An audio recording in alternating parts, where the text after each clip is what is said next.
All right, come here. I want to show you something real quick. There is a giant present coming to the future Social Security recipients, and it's not a traditional present, but Trump just got the gift. And I mean, the gift of basically the go after the Biden team, make them feel like, very, very low peasantry people, because he is likely to have a better cost of living adjustment, even though he's going through these massive tariffs and he's going through this whole situation with everything. So the bottom line is this. Okay. The bottom line is this.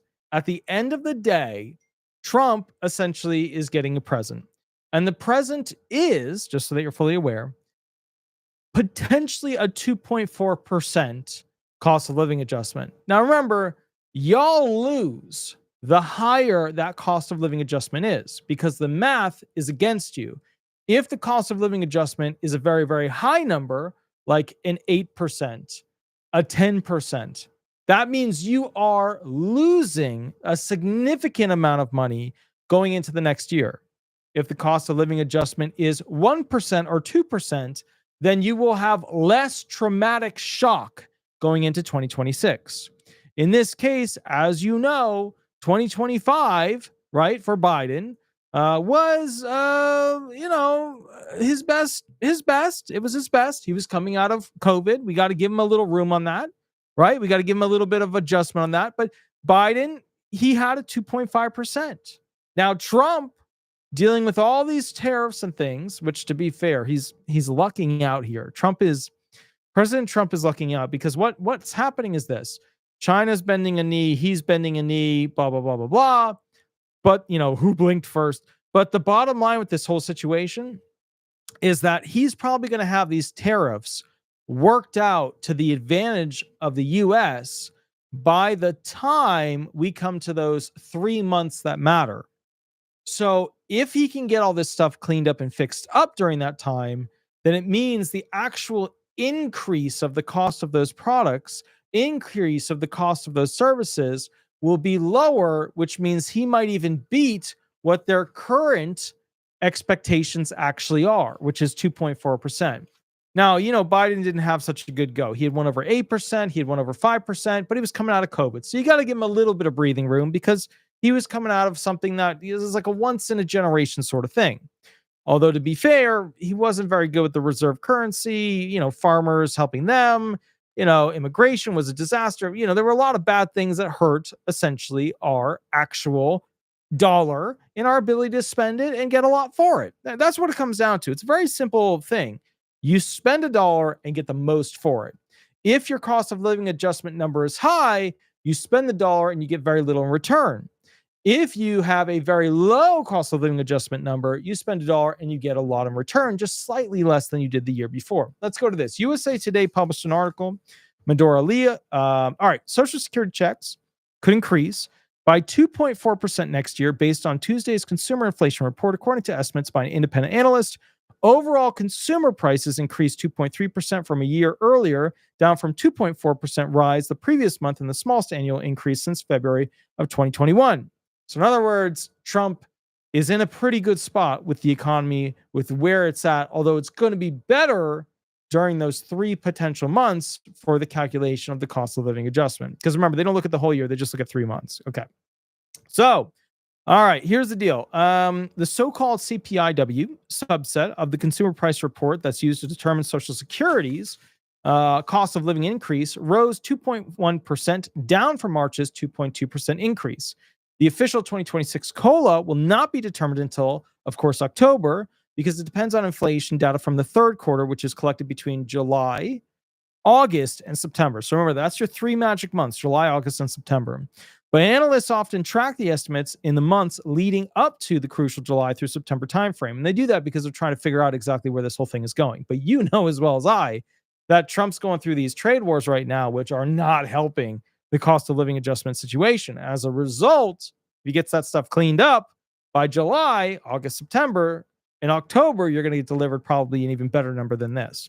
A 2.4% COLA would be the smallest increase since 2020, which makes Biden not look so good, and raised the average retiree benefit in April of $1,999.97 per month by about $48. In January, the average beneficiary received a 2.5% increase, which amounted to a 50% raise to $1,957, up from $1,907 in January of 2024. So what we're talking about is not a massive amount of an increase. It's just not. But remember, the lowest number that cost of living adjustment can be, the better you do, because the math is against you. Okay. When they calculate the cost of living adjustment, the higher the percentage number that they give you, which is counterintuitive. A lot of people who aren't educated on this, they see, wow, went up 8%. I'm getting 8% raise. They're the ones getting the most screwed over because they think that they got a great deal, when in fact they were injured the most by the government changing the math of how they calculate the cost of living adjustment. And so as a result, when they go into the next year, they really don't have enough money because at an 8% increase, it is way, way worse than what it actually should be. Those numbers could have, should have, would have been higher than the Jimmy Carter numbers, which went over 10, went over 11, went over 12%. Actually, let me pull up the cost of living adjustment by year so I can tell you the exact numbers. Hold on. Cost of living adjustment by year. Because the thing is this, when they were looking at the actual calculations, I don't have them in front of me. I just want to collect the actual image here and see if I can find them. Okay, so yeah, so if we go back to the Jimmy Carter 1980s era, 14.3% 1980 cost of living adjustment is the bell ringer. However, it has been theorized through the mathematical changes that they did to the cost of living adjustment that Biden's worst, which was in the 8% plus arena, would actually have been worse than Jimmy Carter's because they changed the math to benefit the government and injure the recipient. Okay. A 2.4% COLA would be the smallest increase since 2020. All right. While the estimated 2.4% COLA increase is higher than last month's forecast for 2.2%, it still may underestimate the final 2026 COLA, said Mary Johnson, an independent Social Security Medicare policy analyst. Quote, Trump administration tariffs are only beginning to have an impact, raising consumer prices, she said. Though some of the highest of President Donald Trump's tariffs have been lowered or paused for now, economists still believe the ones in place will be enough to increase inflation soon. Yeah. Sure. Put a little spin to lean it left with the article. Fine. That's cool. I'm an independent with this stuff. Fine. Both parties suck and are amazing in their own ways.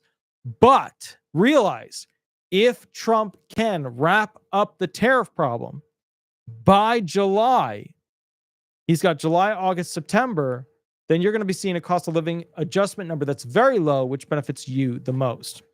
The de-escalation with China provided some near-term relief, but the reality remains that we will still likely see inflation peaking at 3% later this year, and there remains significant uncertainty around what U.S. trade policy will look like beyond the next 90 days, said Mike Reed, senior U.S. economist of Royal Bank of Canada. Now, remember, U.S., and this is, I'm pretty sure this is USA Today. USA Today leans left, so they're going to throw Trump under the bus. But they're right. They are right. We don't know what's going to happen in the future. I mean, saying that we don't know what's going to happen in the future sounds like a very low-level thinking individual to me, because everybody knows, nobody knows what's going to happen in the future. But at the same time, they're right. We don't know what's going to happen past 90 days. And some of these tariff reductions are 90-day tariff reductions. But to be fair, we've seen a lot of bent knees related to Trump's gang aggressive style, negotiations with tariffs. And as a result of that, to be very fair again, this is a situation which, to be very, very, very, very fair, where he is probably going to be able to wrap up a lot of the tariff negotiations. And even if he bleeds into July a little bit with that stuff, it's not going to make a huge difference. He's still got essentially August and September, and then October, the number comes out. So this is a present that Trump could actually unwrap and be a very positive thing for Social Security benefits. But again, we don't know what these other countries are going to do. Now, with that said, going away from this Royal Bank of Canada economist, which of course Canada, is anti-Trump. All right. So bottom line is this. All right. So for example, economists estimate younger workers spend about 7% of their budget on healthcare costs, but research and surveys have indicated that older adults tend to spend on average 15% or more of their incomes on healthcare, she said. As a result, COLA often seems insufficient to keep up with rising costs, Johnson said. Yeah, they also changed the math on it. There was a whole nonprofit that did a whole assessment on that. You guys are getting less.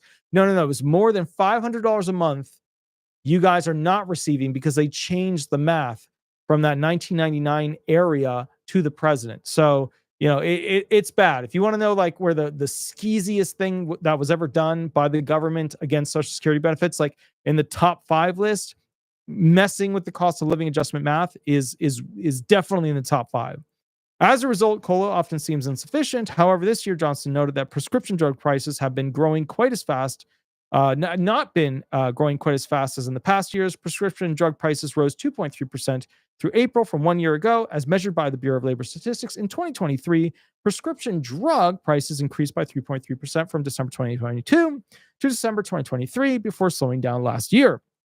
Since 2023, the Inflation Reduction Act requires drug companies to pay Medicare rebates if drug prices rise faster than inflation. That provision, which was widely supported by Medicare beneficiaries, could be restraining runaway drug prices, she said. Also, we now have some competing billionaires who are starting up drug, companies, and then we also have things like, Amazon doing new stuff with it.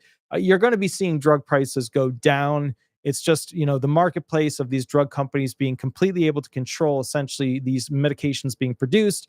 Those days are over. And remember, probably other than like a nuclear secret, whatever thing, other than like those labs all over the world making things that of course didn't come from them, right? Other than all of that stuff, right? Probably the most guarded secrets of technology, cures for cancer, cures for this, regrowing of that, rebuilding of this, rebuilding of that, all of that stuff has been one of the most guarded things in these massive scientific healthcare labs. And they have a giant one in Maine I always drive by up there, and I think, how do they have this much money to keep building this big of a building? But the point I'm getting at is the billionaires are tapping into that market. There's not going to be, it's just, you're going to see a lot cheaper drugs in the future. Billionaires are now tapping into it. They want in on that utility because they realize, just like a roof, just like heat, just like cold, just like, cooking appliances, gas, just like fuel for your car, medications are a utility, and billionaires are tapping into it. Okay. The proposal is widely supported by older Americans, but it's unclear if Trump's order would lower costs, Johnson said. So basically, Trump signed an executive order on Monday encouraging linking the cost of prescription drugs to what's paid in other nations where drug prices are negotiated by their government and tend to be much lower. And that's true. You go to like places like Israel, you go to places like Mexico, and drug prices are way cheaper. I've got a bunch of claimants that cross the border into Mexico, get all their stuff, drive back, and they did it with cash in their pocket, and they got it for a while. Quote, an executive order, however, is not the same thing as a law change giving Medicare the authority to use these prices in negotiations with drug companies, Johnson noted. Courts also blocked a similar plan during Trump's first presidency. People covered by Medicare, for example, economists estimated, So instead, the executive order appears to encourage direct-to-consumer sales using the most favored nation pricing, which suggests it could apply to transactions outside of Medicare coverage, she said. The executive order also mentions waivers to allow for importing prescriptions from other countries where prices may be lower, which is like a huge, huge, huge thing.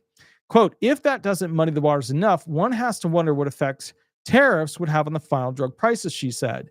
All right, so bottom line is this, okay? Now remember, USA Today tends to lean against Trump, so, just realize that it's fine, what I mean? Just, be aware, there's a little bit of lean. With all this going on, you have billionaires essentially realizing that medical treatment in the form of drugs, it's a utility. They buy things, access to industries, whether it's lumber, they buy a forest, coal, they buy a mine, housing units, lots of land, build whatever, they buy all that.